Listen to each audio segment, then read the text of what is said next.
Okay, well, welcome back, everyone. We're going to get started. It's the top of the hour, and just a reminder, this is the Best Agile Articles of 2018 conference, and our next speaker is going to be Ajeet Singh, and I may have pronounced his name not exactly perfect, so I will let him reintroduce himself. And he's going to be presenting on how a Scrum Master can enhance the daily Scrum. And this is tied to his presentation or his article that was in the Agile 2018 book. You are all on mute, but you do have the ability to unmute yourselves in order to ask questions periodically throughout the presentation. And you do also have access to chat, so please feel free to drop your comments and your questions in there. And so we'll hand this over to Ajeet. Welcome and thank you for presenting. Thank you, Jerry. And I must say that you spelled my name absolutely correct. Just an introduction of mine. I've been in IT for many years, 19 years now. Been in different roles, doing different things. I've been into mainframe as a developer in the beginning of my career. Then I became a mainframe lead.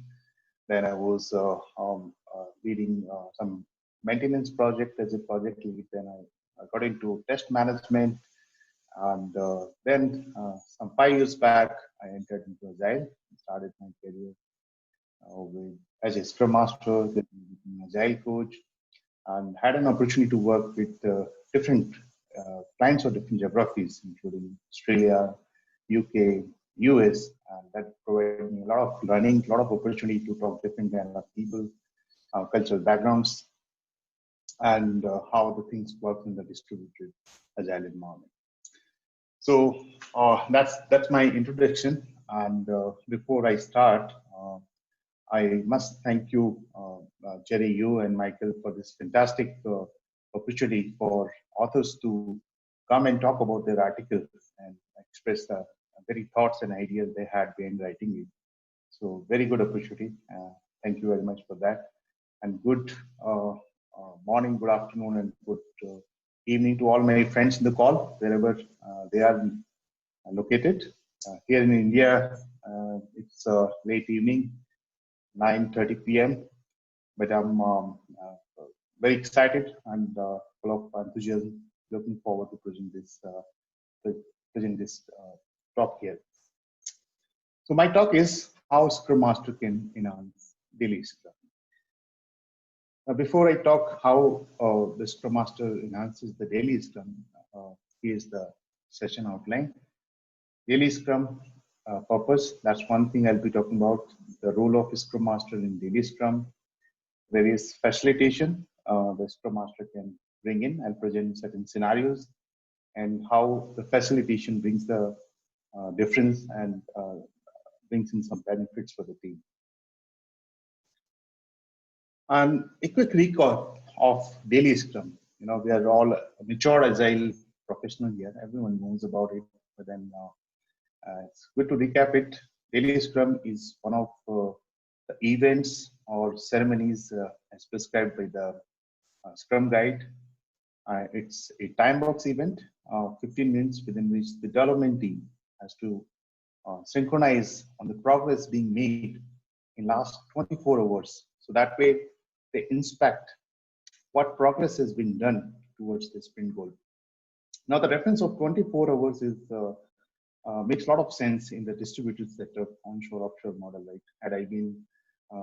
had my team just been, say, in India, Pune, where I'm located, right, we are bothered about 9 to 10 hours, and then people are sleeping. Who's worried about what is happening in next 9 to 10 hours? But then we work in remote sectors. We work with onshore offshore model. I especially been working in US and India setup. Then the daily Scrum would start late in the evening, our time, IST time, and that's the very beginning of the US teams. Part of our Scrum team only, but then they're located in the US. So we end here and they start here, and that's where the 24 hours makes a lot of sense. Similarly, working with the Australian team, I saw that their lunchtime was done before the time we join, and then we start.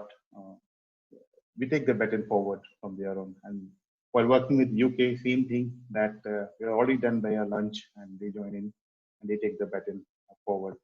So that's how the 24 hours makes a lot of sense. So first thing, as I said, the team synchronizes on the progress. Second is that they share vital information regarding impediments, follow-ups, course of actions, meetings, reminders, whatever brings the transparency as what's going on the ground. And third is they come up with a plan for next 24 hours. So that way they adapt the information and the progress updates made available to set some direction for themselves towards the sprint goal. Now, the interesting question that arises is, what is the Scrum Master's role in daily Scrum, right? A Scrum Master doesn't drive the daily Scrum. The Scrum Master doesn't participate. The Scrum Master doesn't ask those standard three questions. The Scrum Master doesn't set the format for the team. And even there are debates like Scrum Master, in fact, should not participate in daily Scrum. And does he has a role there? Scrum Master, in fact, can participate as a facilitator who can ask the questions. But there's another debate which says the Scrum Master should participate as a facilitator when the team is new, and for the mature team probably is not required in the daily Scrum. My experience is that my experience of working with a new Agile team or the matured Agile team says that Scrum Master standing by the team makes a lot of difference. You know, mature team have a very good understanding of the Scrum. Mature team has are good in decision making, but then many times they goof up, and that's where Scrum Master pitch in to bring in to help them achieve their goals that they set up for themselves. So Scrum Masters also have certain objectives that he wants to achieve while being present in the daily Scrum. What are these objectives? I'm going to highlight here in this slide. The first one is that the daily Scrum doesn't turn into a perfunctory code where everyone is simply going through the motions, right? People simply answering those three questions one after another like a ritual without having a meaningful discussion, right? That may happen for a couple of reasons. One being that they think that why to discuss everything in this meeting? We can have much more meaningful discussion outside. But then that's where they are wrong. We are not here to fill the timesheet. We are not here to report the status. In fact, people have to actively participate, and the discussion has to be meaningful. That's one objective that the Scrum Master have in mind. Second is team opening up to talk about the facts and the data to create essential transparency, right? Because if they don't do that, they won't be able to know about the true status of the sprint backlog and the real challenges and the blockers that are on the ground. And if you don't know about the challenges and the blockers, then you won't be able to put up a realistic plan. And then there are certain things which are, in fact, outside the control of the team itself. Right? Even they're outside the control of the Scrum Master, who's there as a Scrum, who's there as a servant leader. So is team able to tag those questions to the leadership and sometimes with the client? I can cite two examples like development team want that certain softwares or tools should be purchased because they will increase the effectiveness of the delivery and will cut short the time to delivery. But then unless they tag it in the daily Scrum, right, would they be able to take it to the leadership who can expedite on the approval process?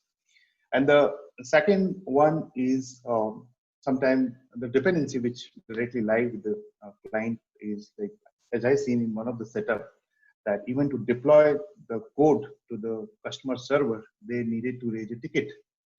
And and then they need to literally chase down that person to get the approval done. And in between, they'll be either working on the low priority work or they'll be sitting idle. And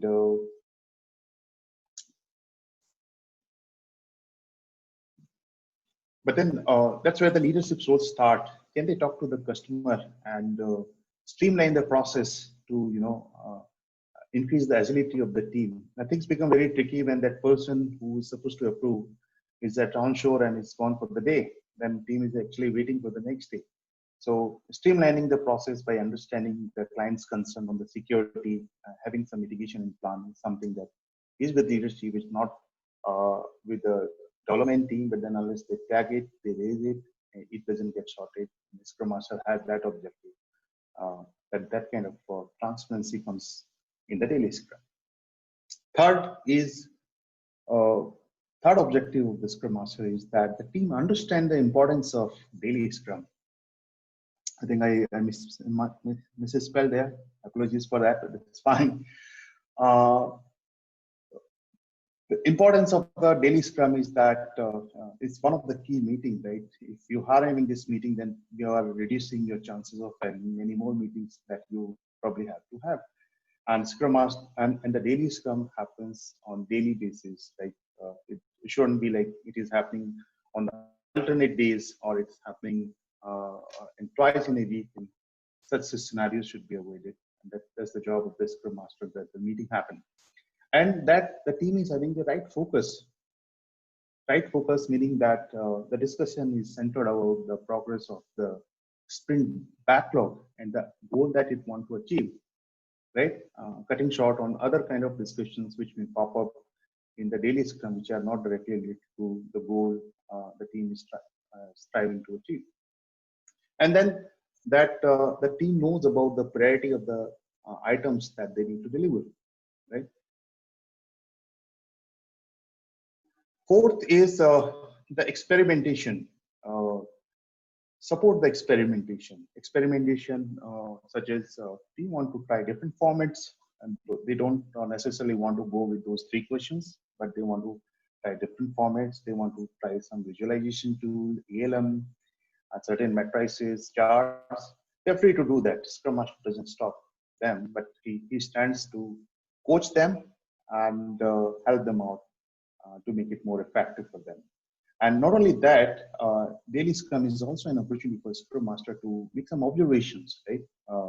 The collaboration level, the coordination in the team, the silos, and different other things that he can observe, put up as an action item and plan, which he can talk to the team after the daily Scrum.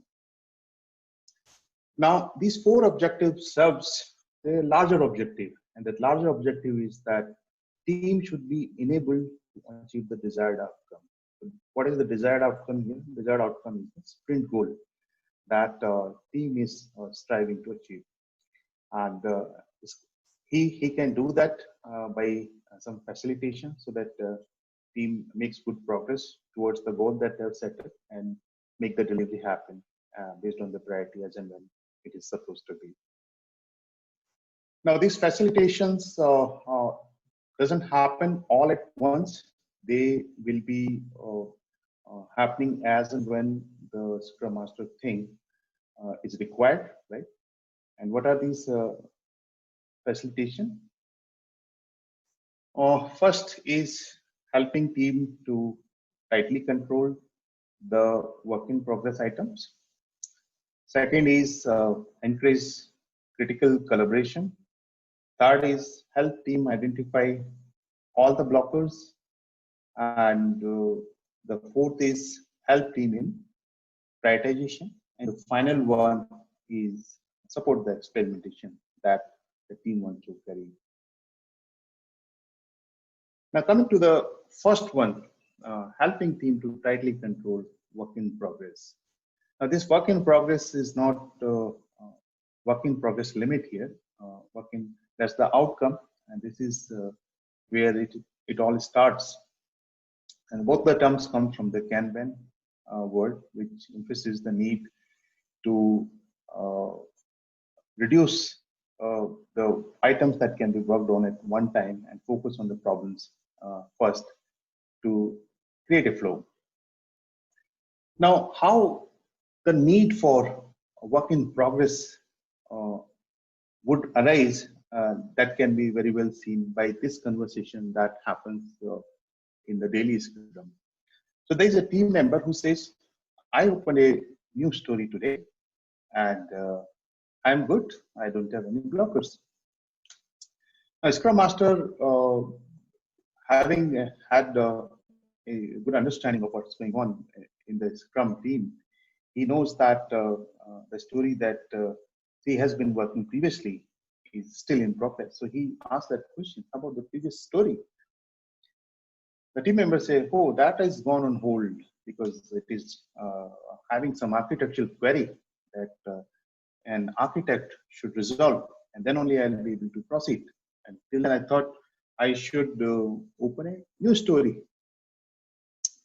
And the Scrum Master reminds him that, see, you have planned to deliver that story mid-sprint because it enables the customer in certain way.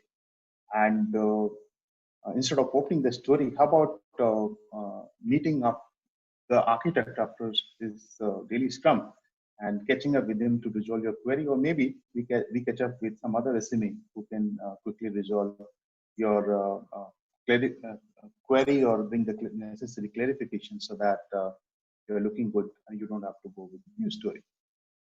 Now, essentially what happened here is there are aging stories which team is not discussing, right? And then they are rushing to open new stories. I happened to talk to one of my team members and about when he was opening one story after another. Why are you doing so? You should, in fact, go back and work on the previous story, which is already open. Take the help of the teammates. There are many onshore, offshore SME you can connect with in different areas. And in fact, or let me know if I can pitch in to help you if you're not getting the necessary support. And he was very candid in telling me that, see, I opened this story because it provides me an opportunity to learn the credit risk domain. Right? I opened that story because it provides me an opportunity to work on Angular JS UI development because I've been working on Java Angular for a long time. Right? So these are the kind of personal preferences, personal agendas. Sometimes the team may come which are in direct conflict of the sprint goal that they had set up for themselves as a team. And that's where the role of the Scrum Master starts, when he reminds the team that instead of opening new stories, please focus back on the work in progress items and pick up them one after another based on their priority and deliver them before you start the new work. And doing so also make the team think about the work in progress limit, right, that they can set up on different stages of the life cycle to narrow down on the problem areas and understand whether things are actually getting stuck, different WIP limit and different stages, and so that they get more transparency how the issues are getting blocked, root causes of that, and in turn they can improve the flow. Matrices like cycle time comes very handy deciding whether you really improved on the flow or not by addressing by using the WIP limit or not, right? Your cycle time is 5. Is it getting reduced to 4? Is it getting reduced to 3? And graphs like cumulative flow diagrams, understanding the bottlenecks at a very high level, again comes very handy. So improved flow would mean that you are able to deliver continuous value to the customer, and if you're delivering continuous value, you're actually adding to the business benefit for the customer. So this is one facilitation. Second facilitation that I want to talk about is to increase critical collaboration, right, in daily Scrum. Collaboration happens on day-to-day activities. It's part and parcel of how the Agile team works. Right? One example being that there's a tester who walks to the desk of a developer and says, "Hey, I got some defects, severity 2 defects on the story that you already delivered. and I know that you're working on another story. So can you stop the work on that one and come with me to explore and fix the issue, CVT2 defects which we have in your previous story, that because it is standing very ahead in the delivery pipeline, it must go first. And moreover, this CVT2 defect. So that developer agrees with him, both of them sit together, fix the issue, make it move forward. So that's a kind of one collaboration, one example of a day-to-day collaboration. But then critical collaboration, right, happens where the critical junctures, which adds to the strategy and plan of the team, which is what I'm going to talk about. So here's another scenario in the daily Scrum that may happen. The team member is a tester who says that, okay, I'll be continuing to test the story today, and I don't have any blockers. The Scrum Master is well aware that this person has been testing for some time, and since nobody is asking any question to him, he has a question. He says, hey, are you going to finish this testing anytime sooner? And then that's where that person opens. Oh yes, I'll be done by lunch. And after lunch, I need a new story, and I need to talk to the team. So that's where the entire team comes to know that that one story is getting completed, and the tester would be requiring a new story. And if anybody has any knowledge or information about the new story that he can pick up, they will come forward. For example, here, one developer say, hey, though my coding is done, but then I have decided to do some refactoring, so please don't pick up my story. The other says, hey, my story is available, you can have it. The third person stand up and say, hey, don't go for any other story, you know, this story number or PBI number, this holds the most priority, and that should be first picked up for testing because the coding has been done for that. Right? So this kind of conversation would happen. Team would have a mutual consensus agreement. The conversation would end. But then what happened essentially here? There was some missing information about the plan that should have been shared. Right? And another instance, the team may also be working on a certain approach which is not in line with the other team things. For example, as I seen, one of the developers says that I'm going to work on a web page and to show some customer details, and I've done the development since yesterday. But then today I'll be spending some time to mock the data and see whether that web page is correctly working. And after that, I'll be giving it to the tester for end-to-end testing to meet the definition of done. But then may I ask a question? Why do you have to go and mock the data, right? You can, in fact, come through the flow and connect your web page to the main portal and let's see. Otherwise, you will simply be wasting time on mocking, and eventually you and the team have to connect it to the main page to make it work. And that's where he acknowledged that, in fact, I attempted, but then I failed. I couldn't do it. And team is listening that conversation. They comes forward and say, hey, it's not that difficult, you know. You need to make some changes in the configuration file, make some changes in the database, and after that, you can have it done. And after that also, if you are struggling, then there are some people who have done it in different Scrum teams. You can reach out to them, so and so, and it will work. So what happened here? It's good that the Scrum Master asked the question. If nobody's asking, then Scrum Master is asking, because he needs to achieve those objectives, as I said in the beginning, transparency, the communication is happening. So people understood the plan, the approaches which were not working. So they came forward providing the instant advices, feedback, and together they could have some decision making in place. Doing so, Scrum Master ensured that the critical collaboration is happening, which fosters the teamwork end of the day, and it also optimizes the chances that the sprint goal will be achieved.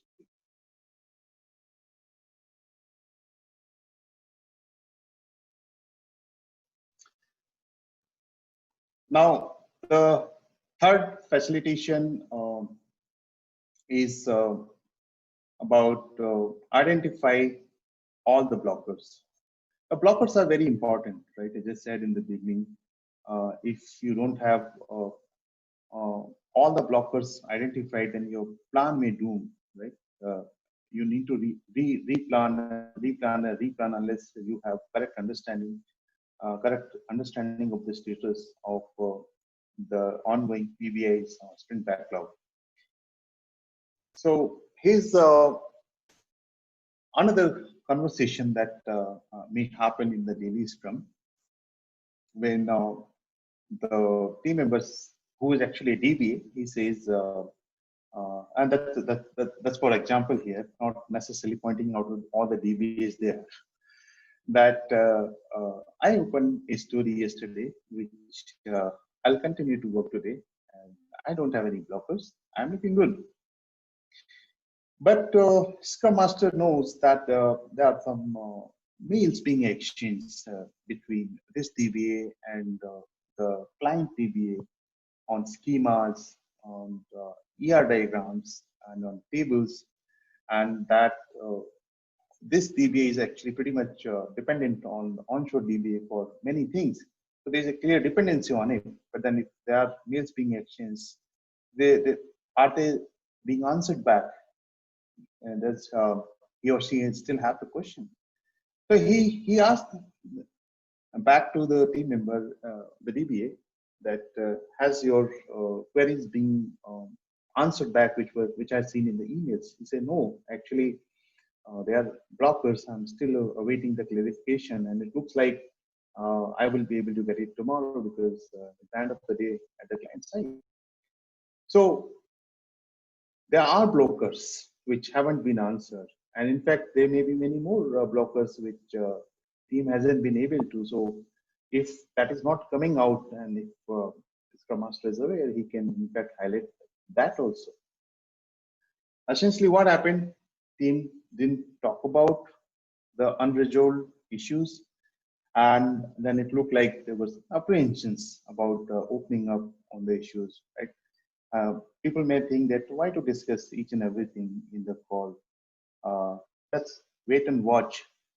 Or they may think that I'll take care of myself. If I apprise team or about this, then people may be having many more questions and may end up opening Pandora's box.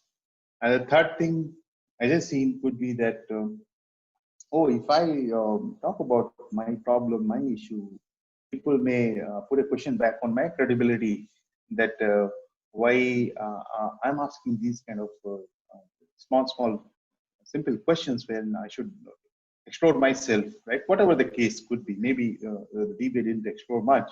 Whatever the case would be, that need to be brought forward to have a realistic status check, and people should be able to pitch in and help the person.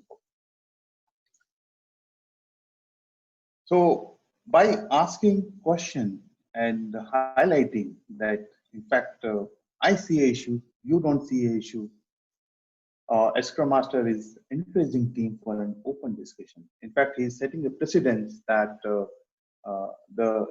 if there are items that need to be talked about, and team should be attentive enough to the outstanding issues, and they should remember to raise the hand to unblock the issues, right?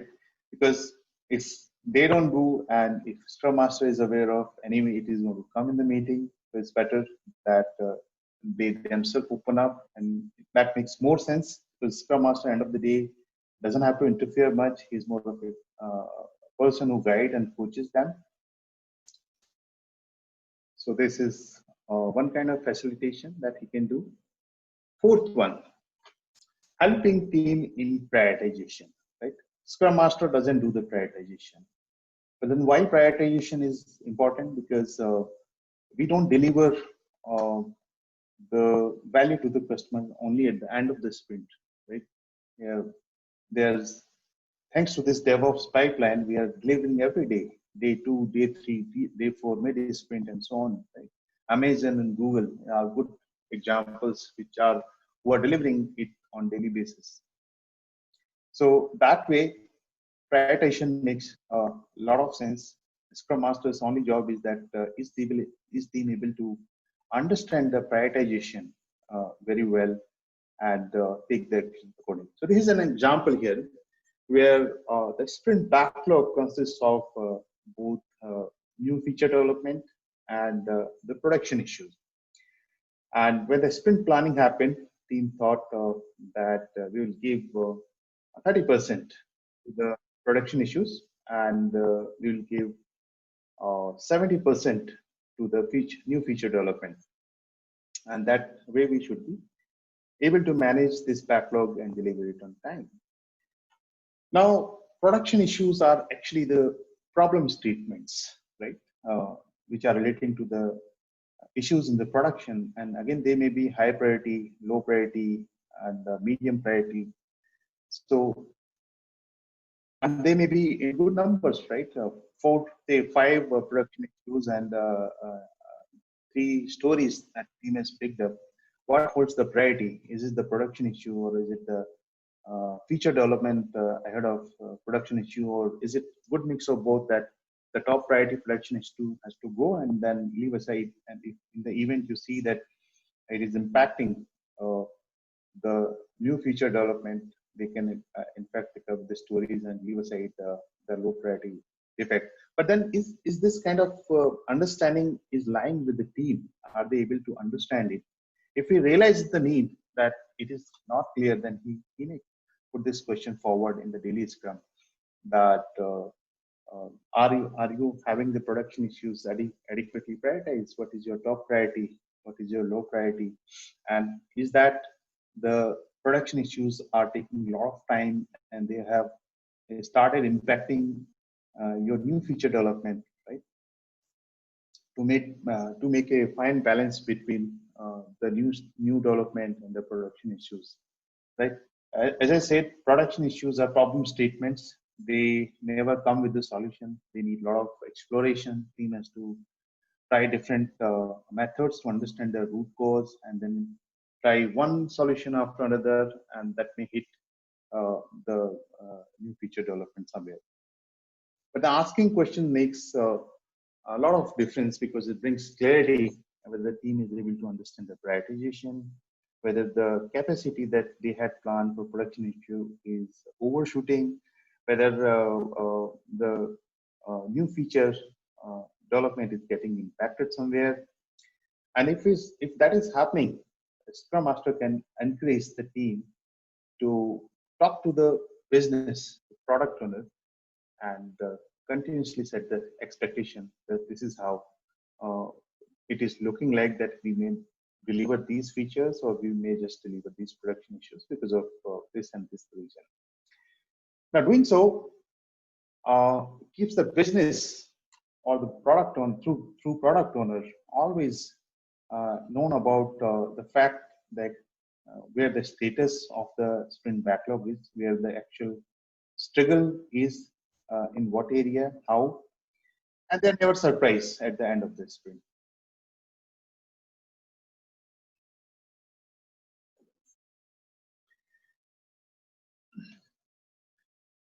Fifth facilitation is experimentation. Right? Experimentation is the bread and butter of the agile workshop, agile iterations, and the very way of working of agile, because experimentation doesn't limit to just the coding and the testing, but then it spreads across many areas, and one being how the experimentation come to the daily scrum also. So team have various formats. One format of the daily scrum is where they ask these 3 questions. What did I do yesterday? What is my plan for today? And do I see any impediments? Right. The format is pretty good. I have used it for many of my teams, and But the challenge with it that it should not turn into some ritual. The team should have meaningful discussion, and they should be finishing it up in 15 minutes time. The other format that they can choose is that they're discussing one user story at one time, right? And then whosoever is involved in that story will come forward and talk about the progress and the impediments in the plan forward. The challenge with this format is that team at time may get a lot of discussions on it, and that they may lose the focus on the time within which they have to complete. And that's where the Scrum Master's role arises, that he coaches the team that how to have the optimal discussion, but still stick to the format and finish it in 15 minutes time. Sometimes they may have ad hoc discussions also, right? Because there's a major issue, and that major issue needs very focused discussion. They don't have to go for any format, but then talk about how do we resolve that issue to come back to the normal status. So that is in fact perfectly fine, and Scrum Master just stands to have that kind of format adopted as and when the team thinks. So format is one experimentation that they can do, but then eventually it should lead to the effective communication, and how to keep it within 15 minutes, and that the discussion is meaningful, bringing a lot of transparency.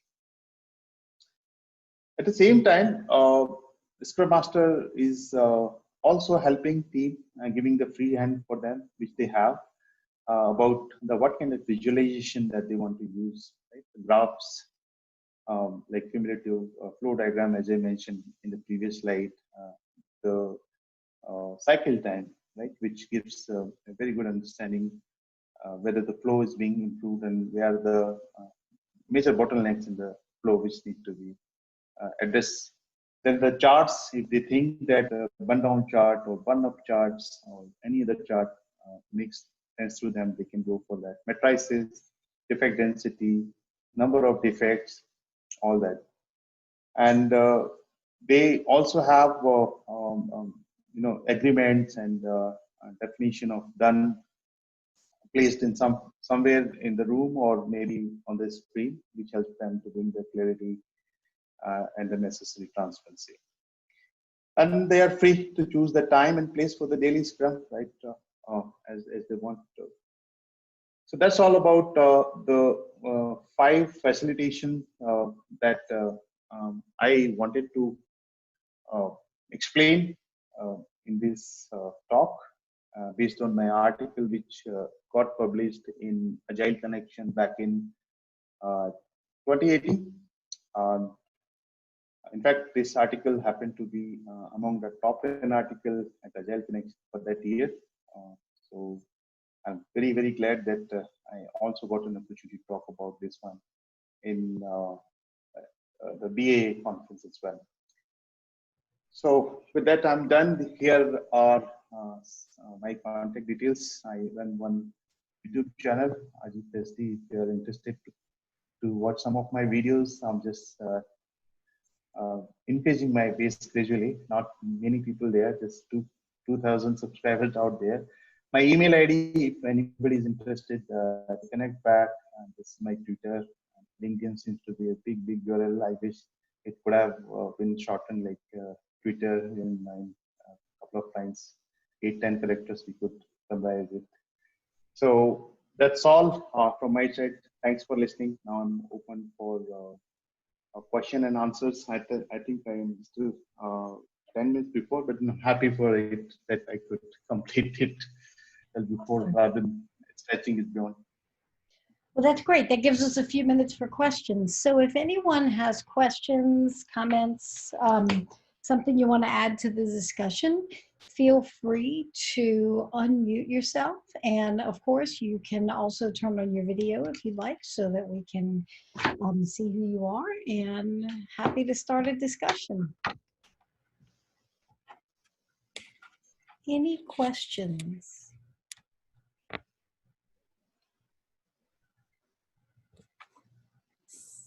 Sandeep, did you have something Yeah, to quick question. You read my mind. add? So Ajit, hi. First of all, thank you for the great presentation. Appreciate it. So, what would you recommend when a Scrum Master, senses or notices that daily Scrum is becoming monotonous? Any tips that you can share?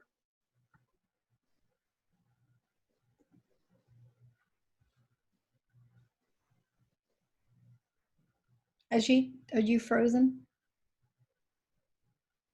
Oh, he hit So this. his connection is frozen. Yep, he will, there he is. He's back now. Hi, Ajeet. Did you hear that question? All right. Ajit, you're on mute. There Yeah, you yeah, please. Yeah. Yeah, I didn't mean to, freeze you up with the question. go. Yeah, yeah, please come again. I lost it. I can hear it now. Please. So I said, first of all, thank you for the great presentation. And the question is, uh, would you like to share maybe a couple of tips or tricks when a Scrum Master notices that daily Scrum is becoming monotonous and how to, improve that? Oh.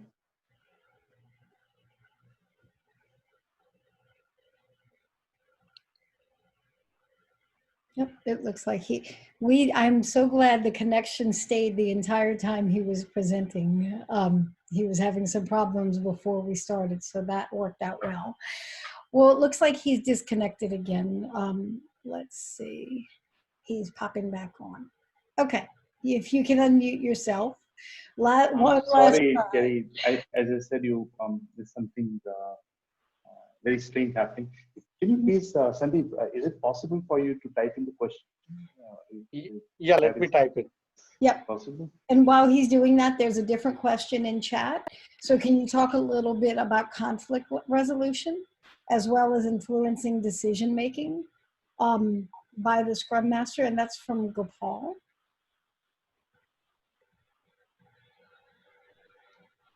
Oh.